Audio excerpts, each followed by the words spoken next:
So you got the divorce, but you're still overthinking about what coulda, shoulda, or would have happened. Hi, I'm Dr. Dee Wednesday, therapist, mommy, and motivator. And today we're talking about what is rumination and how do you stop doing it.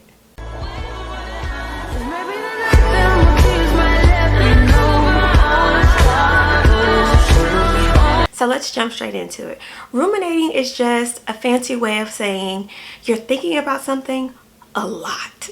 So yes, I'm a therapist, an expert, but let me tell you something. After my divorce, rumination humbled me real quick. After my marriage ended, I would put my son to bed and stay up all night thinking about what coulda, shoulda, or woulda happened, what went wrong, how it went wrong, and even if it was my fault. I would obsess over whether or not my ex was happier without me, whether him and his mistress would live a better life than he and I lived together. Shoot, I'd replay all the nasty things he said to me, and I'm not gonna lie, I started to believe them. But here's what I want you to know. Even as a therapist, I still struggle with these intrusive and repetitive thoughts. And if I can break the cycle, so can you. The difference is, you have me. In this video, I'm going to share with you how I went from late night zombie, overthinking, driving myself crazy, to being free. We're going to talk a little bit about my own experiences, and then I'm going to give you the 1-2 step on how you can feel free. So first things first, why did your brain do this crazy loopy thinking? In clinical settings, we call it rumination. It's basically when your brain gets stuck on the same thought over and over and over like a broken record. And at this point, you're not just thinking about something, you're rethinking about it over and over. After a breakup, it's really common for people to experience insomnia, where they can't sleep, and during these times having very deep and very negative intrusive thoughts. And it's easy to get stuck on the what ifs and why me's. Your brain's intention behind rumination isn't really negative. What your brain is really trying to do is protect you. It sees that you're hurt and it's trying to almost kind of problem solve, trying to figure out what happened by replaying past events, but also it's trying to figure out how to stop it from happening again. It's like your brain is thinking, if I can just figure this out, then I can stop the pain. And if I can just figure this out, I can stop this pain from ever coming back again. And it's not just in your head. Rumination actually cranks up your body's stress level.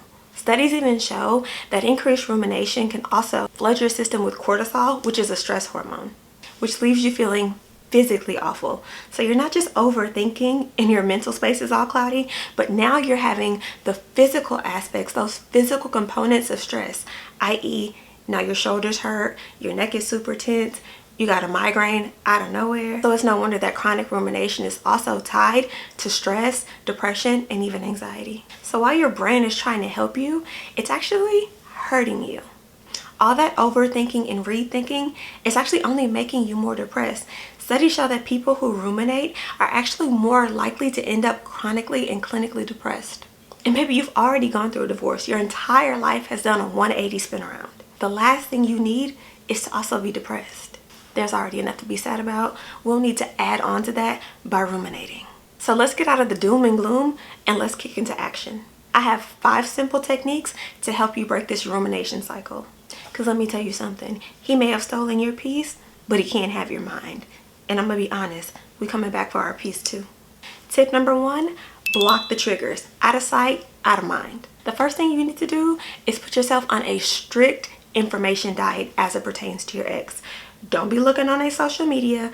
Don't be talking to family and friends about what they have going on. And let me tell you something. Any mutual friends that you guys have or old family members who want to chit chat and gossip about what they're doing and where they're going and who they're doing it with, let me just go ahead and tell you, those are not your friends. Because anybody knows the last thing you need is more information to drive you bananas. And get off their social media. Stop stalking their Facebook. Leave their Instagram alone. The last thing you need to do is be looking at pictures of them on Cancun with their new bae. It is absolutely impossible to stop all that ruminating if you're still looking at everything they're doing or if you're still in contact with them. Because all seeing pictures of them is going to do is tick you off. And if you're anything like me, you're going to start texting all kind of crazy things, pages of text messages that just make you look, let's just say, less than flattering.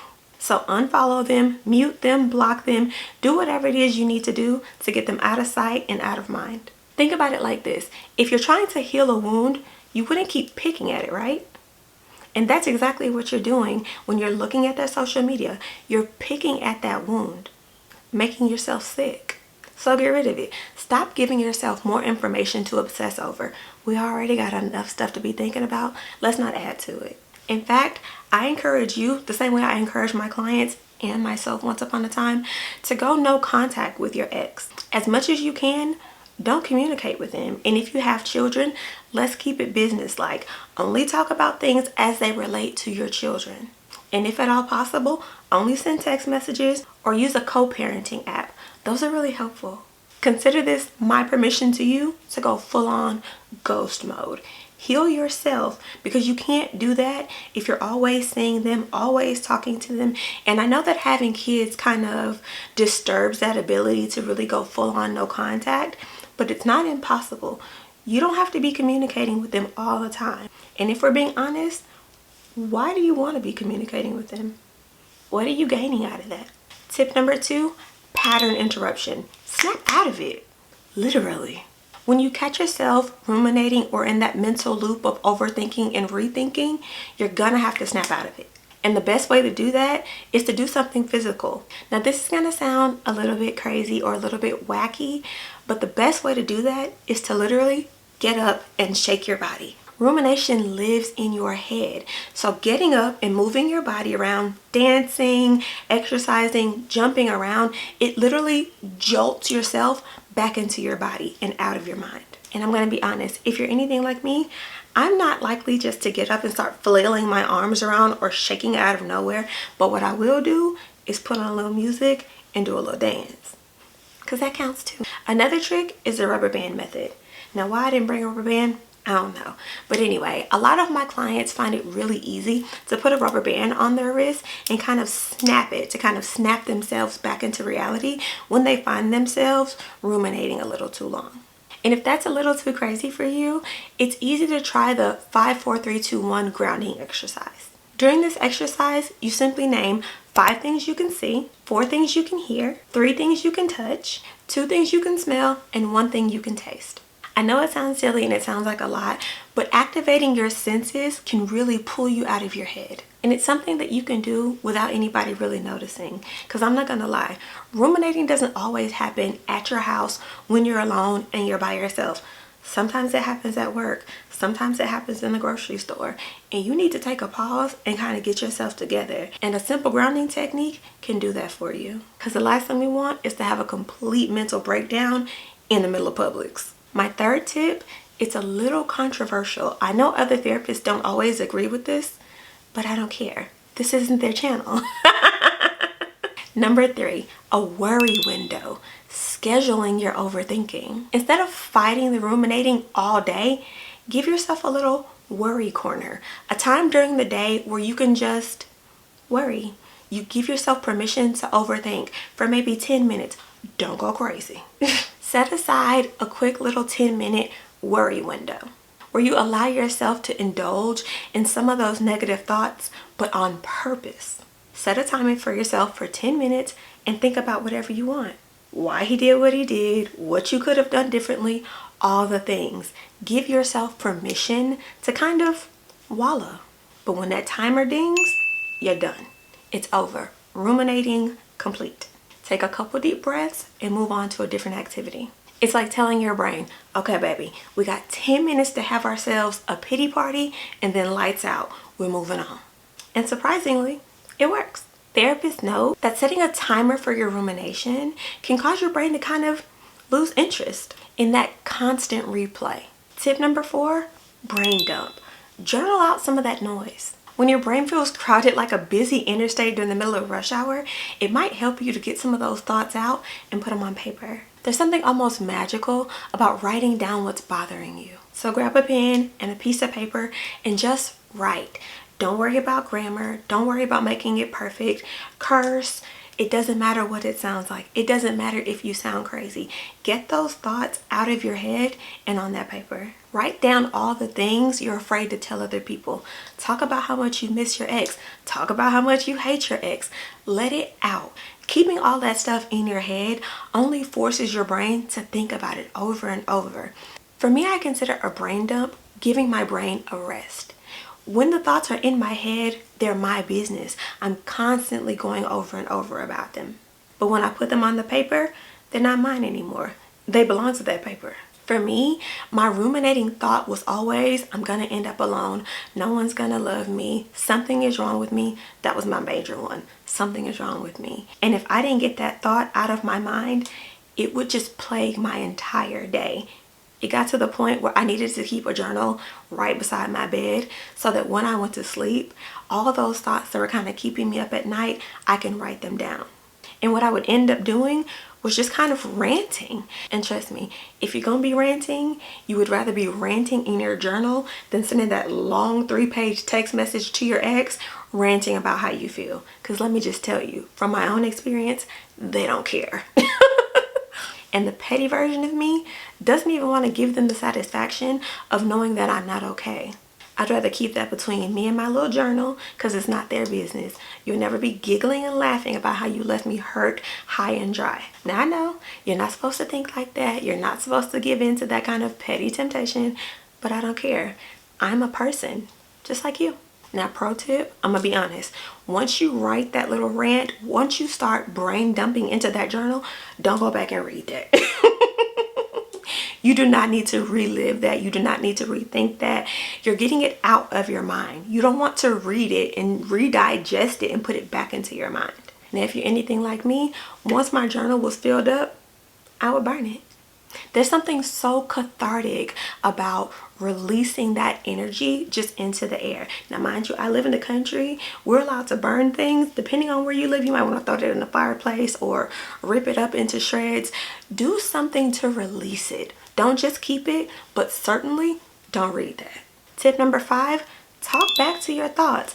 Name it, shame it, and reframe it. Okay, so this one might be just a little bit weird, but that's okay. Because if I'm going to be honest, it's probably one of the most powerful techniques that you can use. You need to start naming your thoughts. I named mine Wanda, like worried Wanda. Naming that little voice in your head that's always super negative creates psychological distance, right? So if Wanda is my rumination, if that's my negative thoughts, then that's distant and disconnected from who I am. Because Wanda and Didi are not the same. And so naming her and giving her some distance between her and me helps to differentiate what's true and what's not. This is a little trick that therapists call externalization. Creating that distance helps you to understand that you are not your thoughts. You're the observer of your thoughts. So in those moments when Wanda shows up and it's really inconvenient, shame her. Tell her, not right now, girl. Go sit down somewhere. I don't have time. Don't try to argue with her. Just simply acknowledge, redirect, and move on. Oh, I forgot to tell you, when I was doing my brain dumping, I would title my journal Wanda Rants. I know it's corny, but it worked. It helps. So we named her, we shamed her, and now it's time to reframe her. Now we can reframe the narrative from overthinking to empowered thinking. And this is how we're going to change the story in our head. Because right now your inner dialogue might sound a little bit like this. I'm broken because my marriage failed and I'll probably never love again. No one's ever going to love me. No one's ever going to accept me and all these kids. Everybody's judging me, or something must be wrong with me. And baby, when I say I have been there, and it is a rough and difficult place to live. So let's not live there anymore. Let's flip the script. But first, we have to understand why your mind keeps going to those very specific thoughts. We have to unpack those insecurities. Why is it that you think that you're not worthy of love? Why do you think that you're not valuable? Why is it that you think you're going to end up alone? And why are you placing so much value on partnership? So much so that the thought of being alone feels detrimental. Acknowledging and unpacking those things is going to help you really figure out and get to the root of what's really going on. And a lot of times, it's based on insecurity. This breakup, this divorce, triggered some insecurities that were already there. I don't know if they came from your mom, your dad, your upbringing, but something in you feels like you're not worthy. And this divorce triggered something that almost validates those negative thoughts. And we have to acknowledge that. Pretending like what we're experiencing is only about the divorce is a lie. It's not true.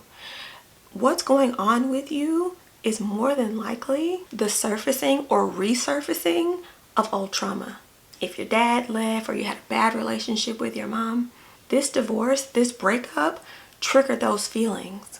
And you're going to have to acknowledge that. You're going to have to unpack that. So let's get to the reframes. So I'm terrified of being alone forever. Now it becomes, I might be alone for right now, but now I have the opportunity to discover who I want to be or becoming a new version of me. People are judging me because of this divorce. Now that becomes, if people are judging me, that's not my problem, because the people that matter to me, they know that I'm doing my best. My ex moved on so fast that must mean that I'm not good enough. No. That becomes, his journey is his own and it's no reflection of me. And if you want to get spicy, his cheating is a direct reflection of his insecurities, not mine. Tell the truth and shame the devil. See what we did? We're not pretending that everything is perfect, that everything is unicorns and sprinkles and rainbows. What we're doing is simply reframing and interjecting truth. We're not saying that we don't feel alone. Yeah, we feel alone, but we also know that it's not permanent. It's a temporary thing. We're not saying that people aren't judging us.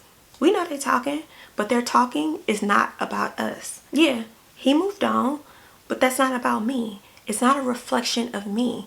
Him moving on so fast, his poor decisions, that's about him. We're not telling ourselves lies. We're not sugarcoating it. We're simply reframing it and tying it with a bow full of truth. All right, that was a lot of information. Take a deep breath. In through your nose, out through your mouth. You're okay. I know it feels like you're never going to recover from this, that this level of pain is so deep that it's never going to go away. But I promise you, it will. And I don't make any promises I can't keep. But it's not going to magically go away. You're going to have to do the work. And I know that the tips sound like a lot, but do something. Sitting around, thinking, overthinking, rethinking, it's not helping you. In fact, it's making it worse. Your life isn't over. It's just restarting. Give yourself permission to cry, but also give yourself permission to grow. To grow, to heal, and to move forward. Because while the divorce is the death of the marriage, it's not a death of you, sis. You still have a lot of life to live. Let's live it. If you made it all the way to the end, do your girl a favor and hit the like button and make sure you subscribe for more real talk and healing advice. Now, I want to hear from you. What's one pesky thought that you're having about your ex or your divorce that you're having a hard time shaking off? Share it in the comments. Seriously, drop it below. Because to your surprise, you'll probably realize that we're all having similar experiences and very similar thoughts. You're not alone, okay, sis? Let's heal together. Let's do this together. Let's support each other. Thank you so much for watching, and I hope you have an amazingly blessed day. Mwah! It's that her in the VIP.